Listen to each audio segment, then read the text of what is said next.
हे 9वी मराठी मीडियमचं पुस्तक आहे आणि ह्याच्यामधला एक शब्द आहे द्रवणांक. हां, द्रवणांकचा अर्थ किती जणांना माहिती आहे सांगा? बरं, द्रवणांक हा इकडे बघा, द्रवणांक बोलीभाषेतला शब्द आहे का रोजच्या? आहे का नाही? रोज ऐकतोय का द्रवणांक हा शब्द आपण? नाही. आता दुसरा शब्द सांगतो मी तुम्हाला, मेल्टिंग पॉइंट. मेल्ट ह्या शब्दावरून काय कळतं का बघा? आईस्क्रीम मेल्ट झालं. Yes, very good. मेल्ट झालं म्हणजे काय? वितळणे. किती जणांना माहिती आहे मेल्ट म्हणजे वितळणे?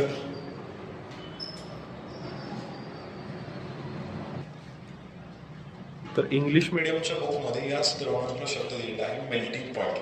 मराठी मिडियमचे जे शब्द आहेत ते बोली भाषेशी रिलेटेड नाही आहेत. याविरुद्ध इंग्लिश भाषेमधले म्हणजे इंग्लिश सेमी इंग्लिशचं जे बुक आहे सायन्सचं, ते इंग्लिशमध्ये असून सुद्धा त्याचे जे वर्ड्स आहेत ते डेली लाईफमध्ये आपण वापरतो, त्यामुळे ते मुलांना सोपं जातं. हे जे पुस्तक आहे हे सेमी इंग्लिशचं आहे. याच्यामध्ये